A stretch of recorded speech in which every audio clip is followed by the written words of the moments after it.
드디어 이제 스가랴 마지막 부분입니다. 스가랴 종결 부분입니다. 하나님의 은혜로 성경에서 가장 어렵다고 하는 부분들이 요한계시록하고 그 다음에 다니엘서, 그 다음에 스가랴서 이런 부분들이거든요.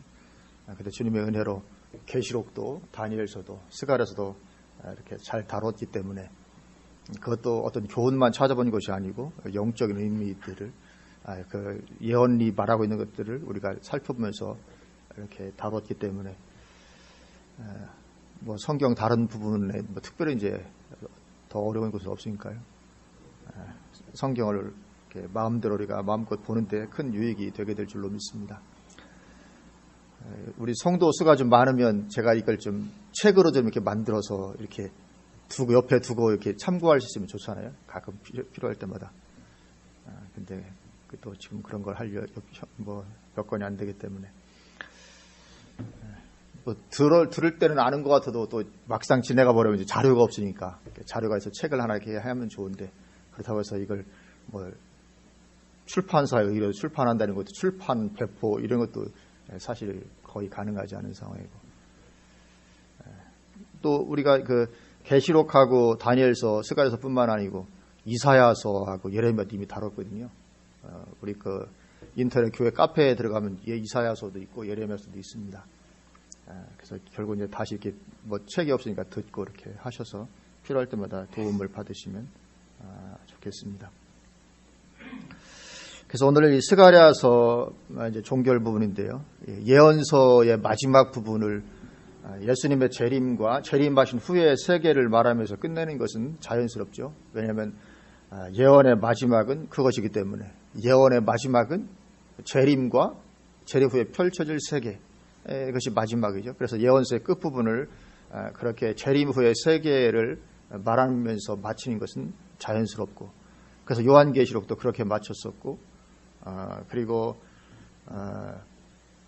그 말라기 다음에 있는 말라기에서도 그러하고 그리고 오늘 스가랴서도 그렇게 재림 후의 세계를 말하면서 끝마치고 있습니다. 그만큼 우리의 소망은 이 세상에 있지 않은 거죠.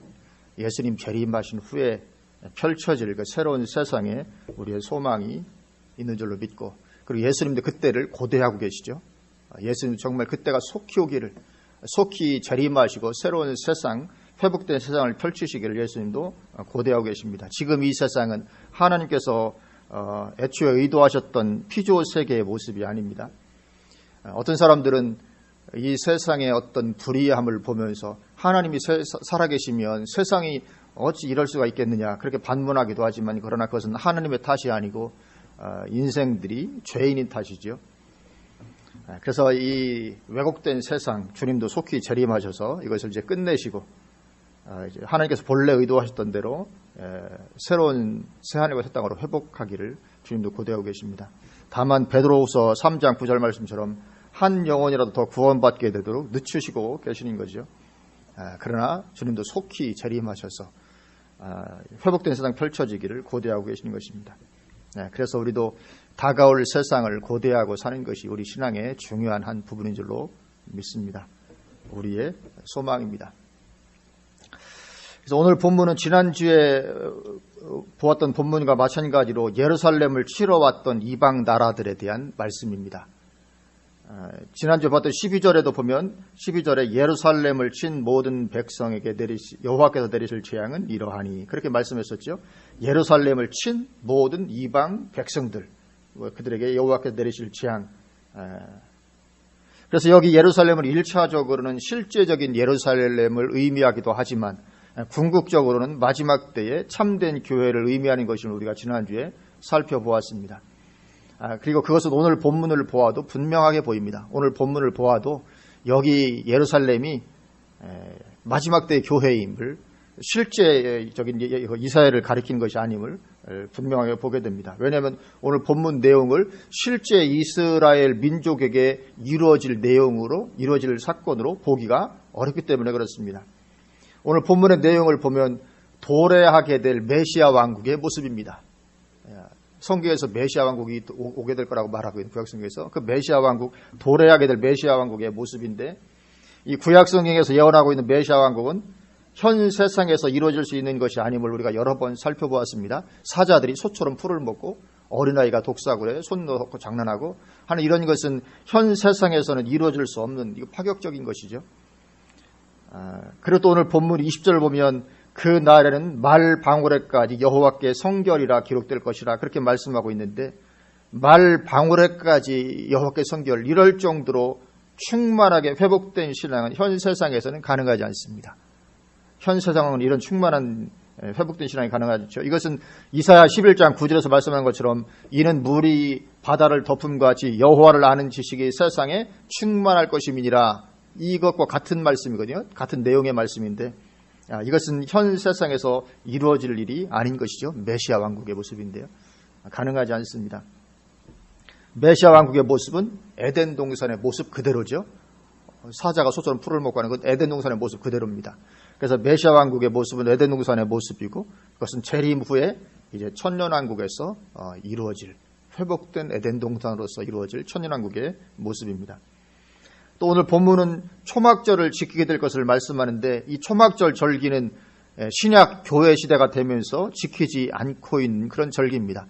그런데 마지막 시대에 가서 또 다시 모든 민족들에게 초막절을 지키도록 하신다는 것도 이상한 거죠.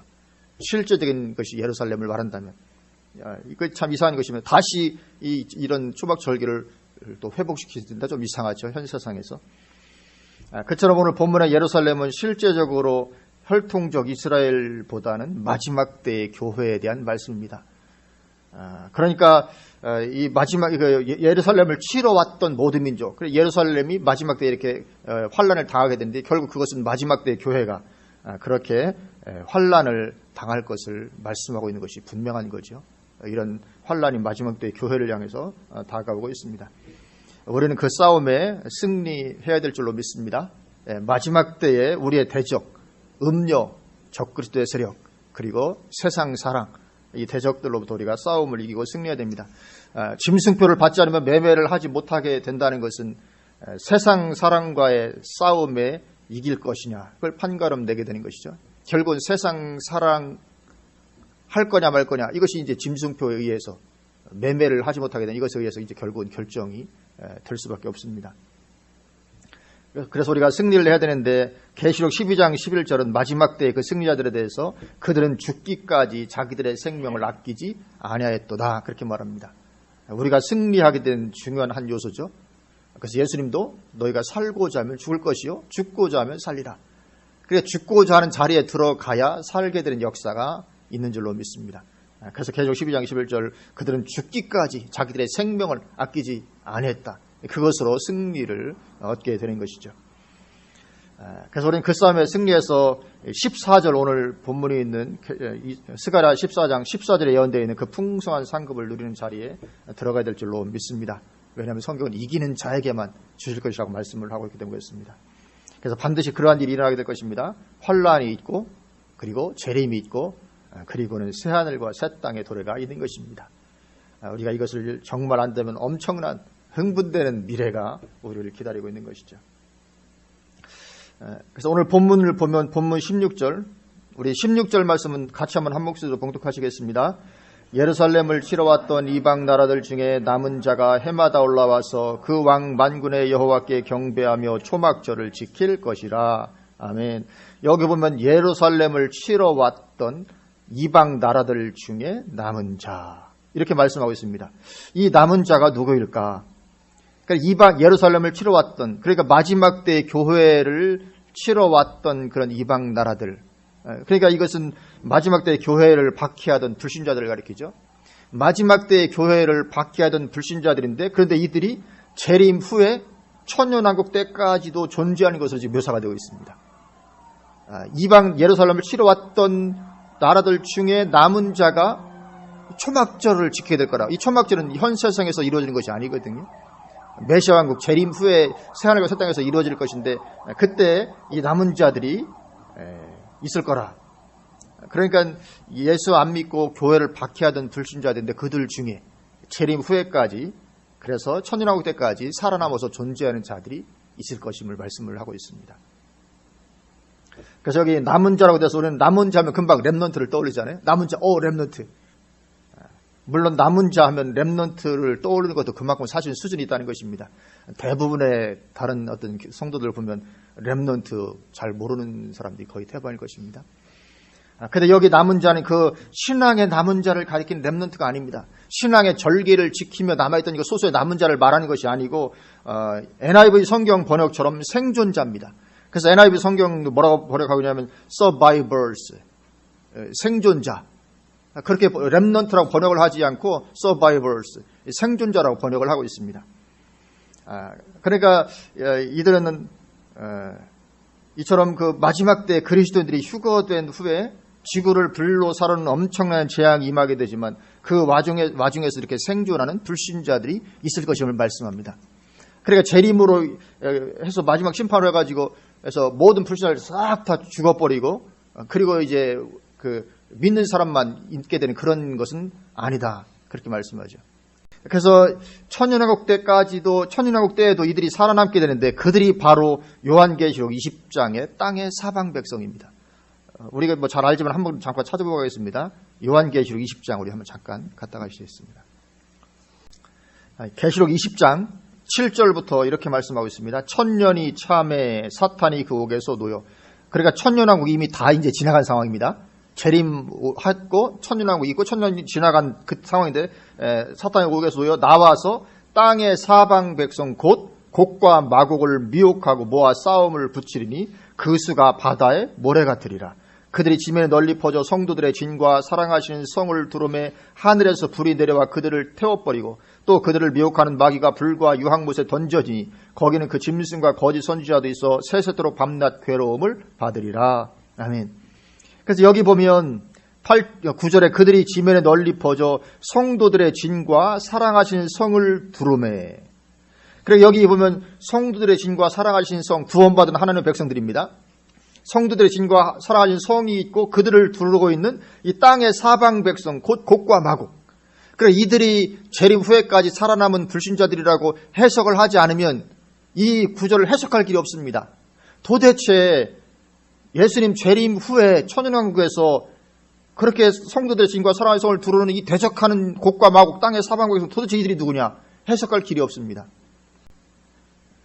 그래서 이것은 일부의 불신자들이 예수님이 재림 후에 그리고 천년왕국 때까지 살아남아서 땅의 사방 백성으로 살다가 마지막 천년 지나고 나서 사탄이 다시 노연하니까 그들에 의해서 다시 미혹을 받아서 이제 하나님을 대적하고 성도들의 진과 사랑하신 성을 두고 이게 하는 대적하는 그런 일들을 하게 되는 그런 것으로 보는 것이죠. 그렇게 보지 않으면 이 계시록 20장 이 8절 곡과 마곡은 해석할 길이 없습니다.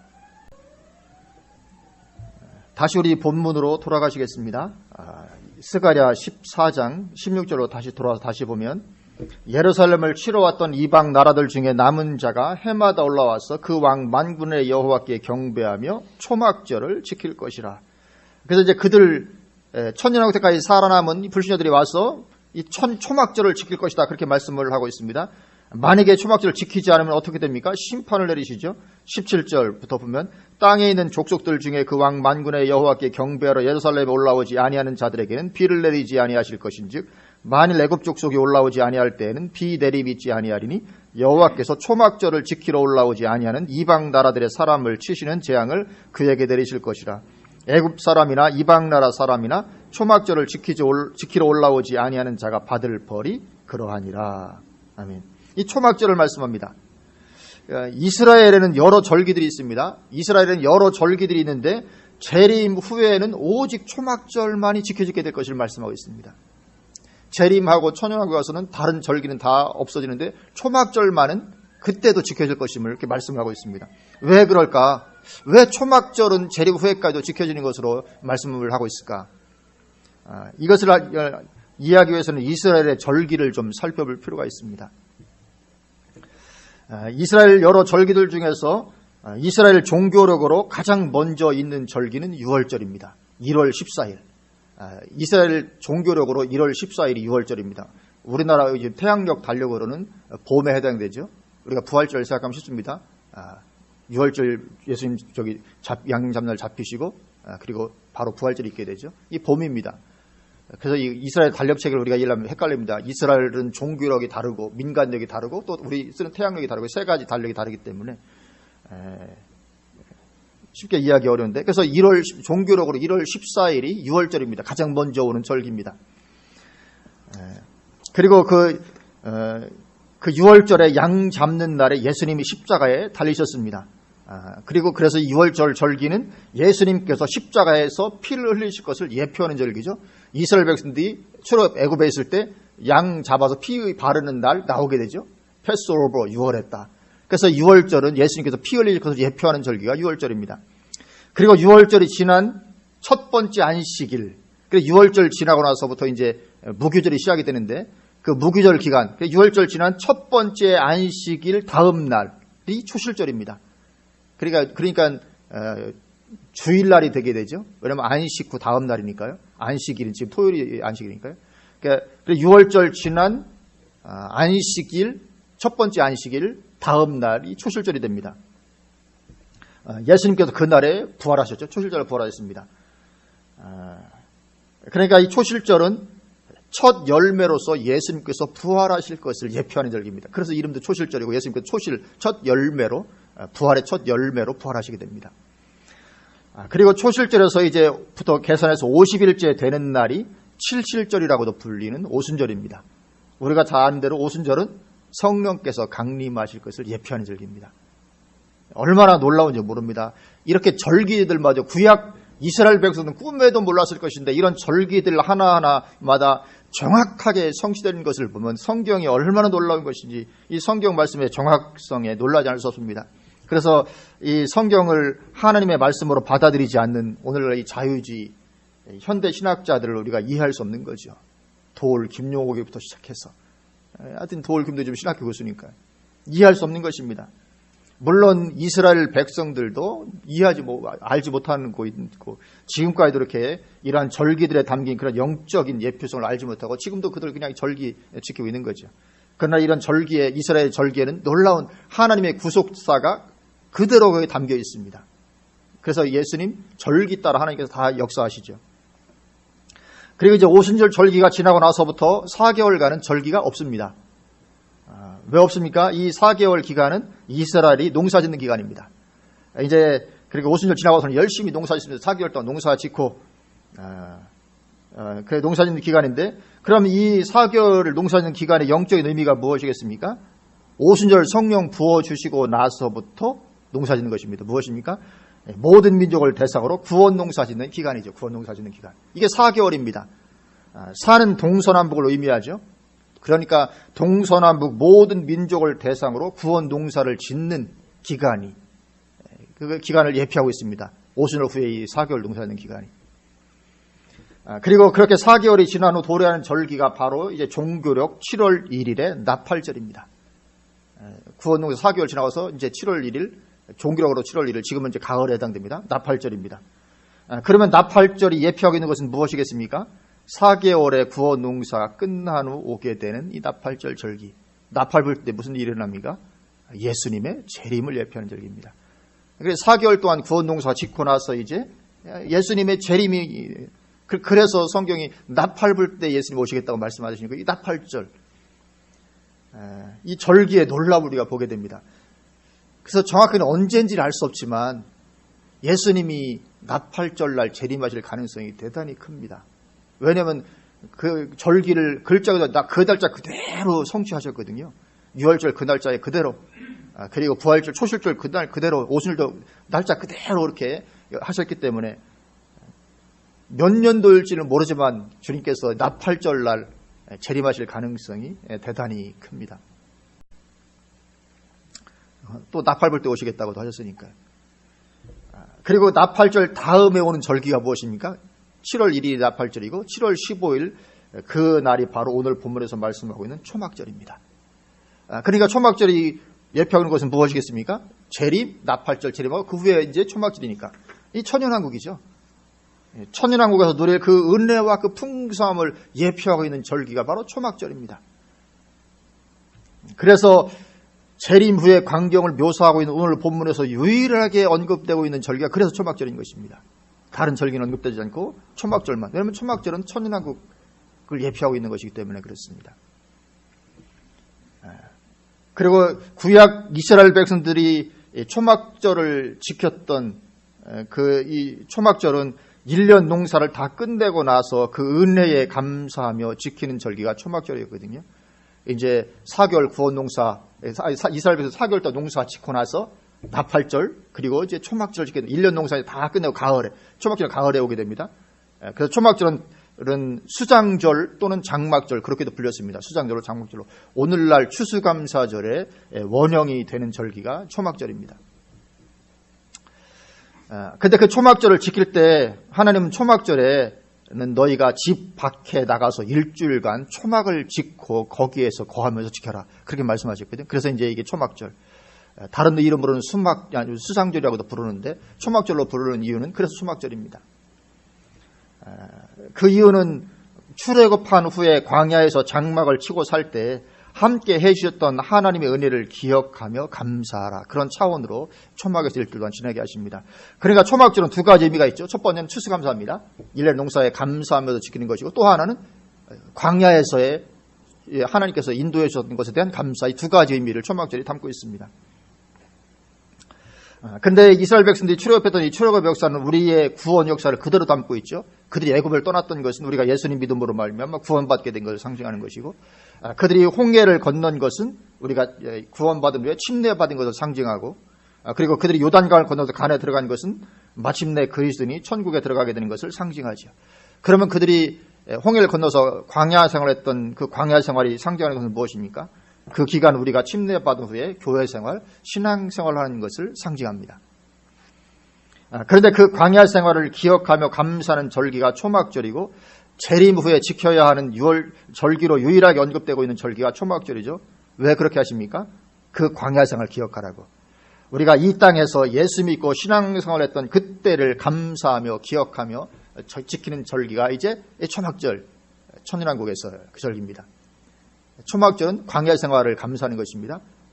우리 인생 여정이 광야 생활이죠. 그러니까 이 땅에 사는 동안 주님께서 함께 했던 그 은혜를 감사하며 기억하며 하나님 앞에서 지키는 절기. 그래서 재림 후 천년왕국 때는 이 초막절 절기가 이렇게 언급이 되고 있습니다.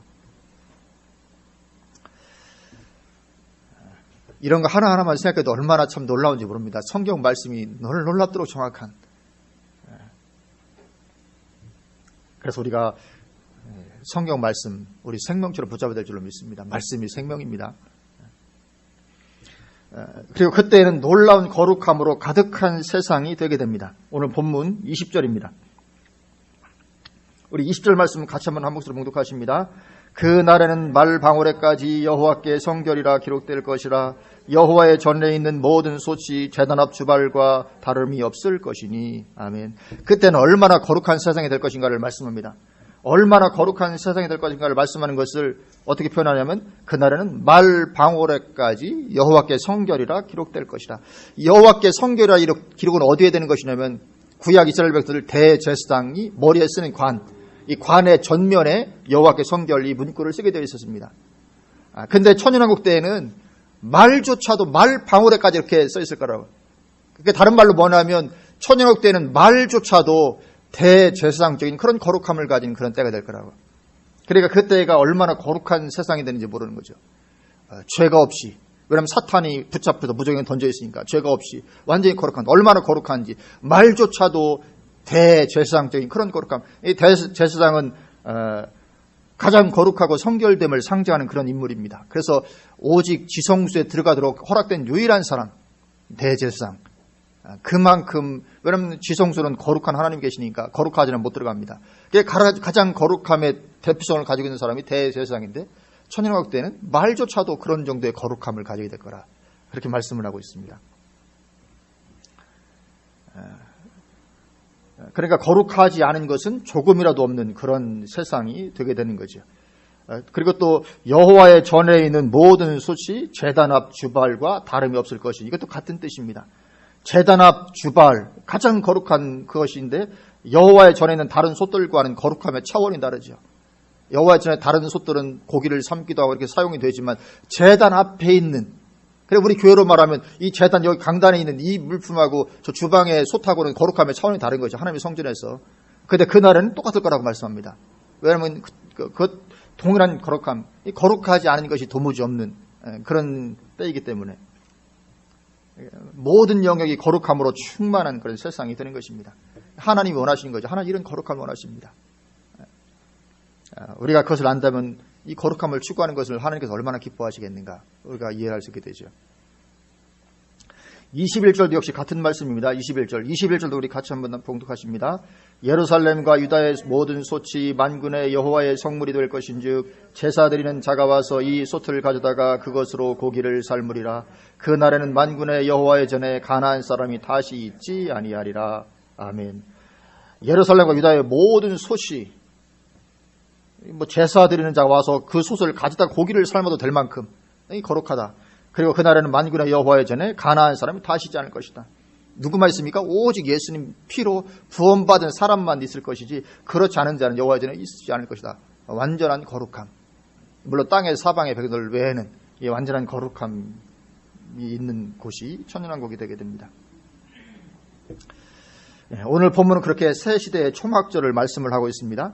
초막절은 광야에서 인도해 주신 하나님의 은혜에 기뻐하며 감사하는 절기입니다. 그리고 우리 인생길이 광야길입니다. 그래서 하나님께서 역시 인도에 가고 계신 줄로 믿습니다. 이스라엘 백성들을 하나님께서 광야에서 하나님이 기적으로 역사하시고 인도하셨던 것처럼 우리 인생길 역시 하나님께서 그렇게 기적 가운데 우리 인생길을 인도해 가십니다. 주의 지팡이와 막대기로. 물론 사망의 음침한 골짜기를 지나게 될 때도 있습니다. 그러나 거기서도 여전히 주님은 주님의 지팡이와 막대기로 우리를 인도해 가십니다. 그래서 어떻게 하십니까? 마침내는 원수의 목전에서 상을 베풀어 주시는 거죠. 그것이 예수님 재림 후에 우리의 감사 제목이 되게 될 것입니다. 재림 후에 그렇게 초막절 지키고 인생 살았던 때를 돌아보면서 주님의 구원의 은혜, 우리 인생길 함께 해주신 그 은혜를 우리가 감사하고, 그때는 지금은 우리가 알지 못하지만 그때는 우리가 다 알게 될 것입니다. 그때 참 이런 일이 있었는데 그때는 몰랐었는데 하나님 그때 이렇게 역사해 주시고 은혜를 베풀어 주시고 인도해 주셨구나. 그런 것들을 그때 우리가 깨닫고 감사를 하게 될 줄로 믿습니다. 그렇기 때문에 우리가 지금부터 이미 미리 우리가 감사하고 지내야 될 줄로 믿습니다.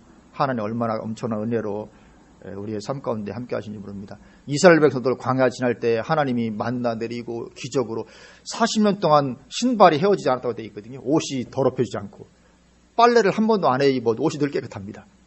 신발을 한 번도 갈아신지 않아도 늘 40년 동안 신발이 닳지 않습니다. 이게 이런 기적이 없는 거죠.